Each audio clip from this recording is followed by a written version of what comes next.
We are taking what you see here and throwing it together to stay on top of what's trending today. A trending that is full of taste. Yes, we are here in the DelmarvaLife Kitchen with the founder of Delmarvalicious Dishes. This is Lynne Kenton. Hi. A food blogger and recipe developer. Yes, thank you so much for having me. I'm so excited to be here. So we're making Buddha bowls? Yes, so we are making a roasted vegetable Buddha bowl. It's going to be served over top of quinoa, so that will be our whole grain.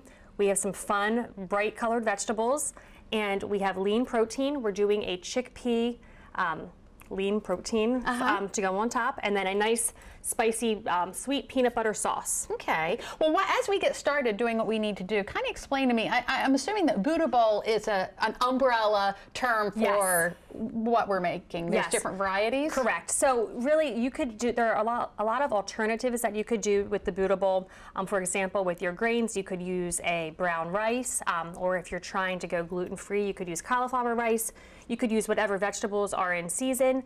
For your protein, you could use chicken or shrimp. It's really up to you. Okay. All right. Well, I have some Brussels sprouts in front of me. Yes. So we're going to start by chopping our Brussels sprouts. We're going to cut the bottoms off and then chop them in half. Okay. We also are using butternut squash today. So you can use your butternut squash. You can peel this, de-seed it, and chop it up. Or you can go the easy route and use this nice bag of frozen, pre-chopped butternut squash. See, now you're talking my way to do things. Yeah, okay. So we'll just open that up. Okay. Put it on the pan, and we're going to then toss that with some olive oil and salt and pepper. There's a knife right there. I always tell my family, never use our kitchen knives to open things, so don't do as Mama says. Well, you know what I meant to do. So go ahead. We will then toss that with some olive oil, season it with salt and pepper. There you go, Jimmy. Okay. And then this will go in the oven at 425 for 15 minutes. Okay. Well, so my part was easy, right? Well, that was pretty simple. Okay. So after 15 minutes, we'll pull that out, and we have our chickpeas. You're going to drain and rinse the chickpeas. And then I recommend pouring them on a clean dish towel to dry them off. You'll add the dried chickpeas to the platter. Toss them with some olive oil again, salt and pepper. They go back in the oven for another 10 minutes. Oh, okay. So everything goes back into the oven. Okay. And it's going to come out looking up. Magic of television. Like this. So you have some nice roasted Brussels sprouts. Your chickpeas will be nice and crispy, and then you have your butternut squash. Oh my. Okay. So while that is cooking in the oven, you're going to make the quinoa.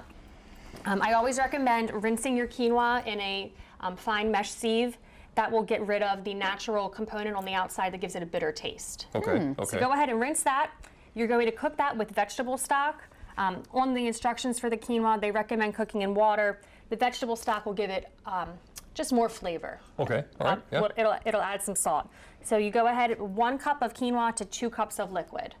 So we're going to pour that in here. We already have our vegetable stock in here.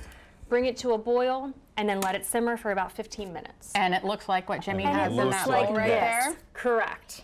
Correct. Alrighty. So then what? We've made it this far. So we've made it this far. We have our vegetables. We have our quinoa. We're going to make our sauce. Okay. Truth be told, you don't really need a sauce with this. I have had it just with the vegetables and a little sriracha or a little spritz of olive oil. It's delicious, but a sweet peanut butter sauce really spices it up. Yes, it does. So I tell you what, let's hold off on making that because we need to take a little break, and then we're going to come back and make it again. We are showing you how to put together a Buddha bowl in the Delmarva Life Kitchen today, and I have to say, it's coming along nicely. Leading the charge is the founder of Delmarvalicious Dishes, Lynne Kenton. All right. So we left off on the sauce. Yes, so we're going to make our sweet peanut butter sauce. We have our food processor here. If you don't have a food processor at home, a high-speed blender would work as well. To the food processor, we're going to add peanut butter, our staple ingredient. Get that in there. You know I could do that for you. Okay. And then we're going to add some soy sauce. We have put Jimmy to work. Yes, Jimmy, can you add this honey? She hands me the honey to get out. Okay. Yeah, that's the hard there's the challenge right there. All right. That might take him a few seconds, so. But it's okay. Yes. I'll lick it clean if I don't get it all out. So we have a whole piece of ginger here. You can either put this in your food processor or you could mince it. Same with a garlic clove. Oh, okay. So I'm going to use about a 1/2 inch piece of ginger, 1 garlic clove, and then you would go ahead. Oh, last but not least, we need a little bit of water. the water is going to help to thin the sauce out. So after it's all mixed up, depending on how thick it is, you may just want to add just a little bit more water to thin it out to make it more like a dressing. Now, is this a sauce that you could, like, if you didn't have time to make yourself, you could buy? Yes. So you could really use any sort of salad dressing that you like. Honestly, you don't need dressing for this. I have eaten it with just a little bit of olive oil mixed in, or some sriracha or hot sauce. Oh, okay. That sounds good. We're gonna assemble now. Yes, so let's and while we're doing that, let's keep working. Tell us about your blog. So I have a food blog, Delmarvalicious Dishes.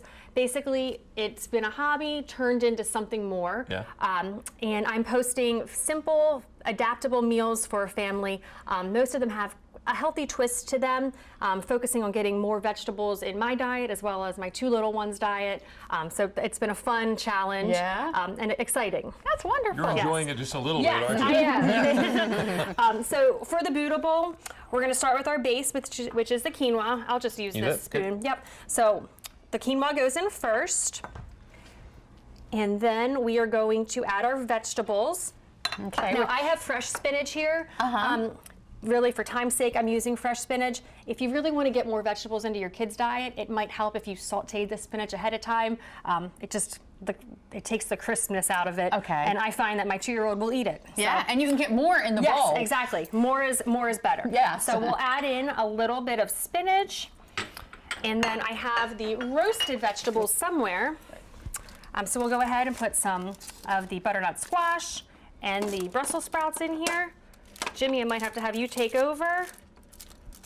There we go. And then some chickpeas for your plant-based protein. Okay. Hand that to you. And then we'll add some crushed peanuts, just for a little bit of crunch on top, something fun. And then just a little bit of dressing.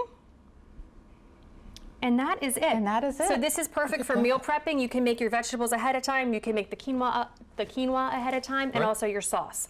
And then quick and easy lunch or dinner. So is this something you'd get your kids involved with to help you make too? Yes, absolutely. Give it a little buy-in? Yes, a little bit of, they could certainly help if they're old enough with cutting the vegetables or tossing it with the olive oil. My son likes to just be the mixer. Be the mixer.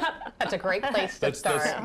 That's a guy's job. That's what he does. Okay. So this is what you've put together for us. Yes, here you go. We have 2 bowls for you to try. Okay. Gosh, there's so much I don't know which. Now here's the thing. Just in case we get so involved with this, you may have to finish out this segment in case we get our mouths full. You know. Okay. You never know. I can do that. I think that's going to be necessary. Lynne Kenton with Delmarvalicious Dishes. This is great. Thank you. And I'm going to keep eating. So Yes, can you this is finish? some dinner inspiration.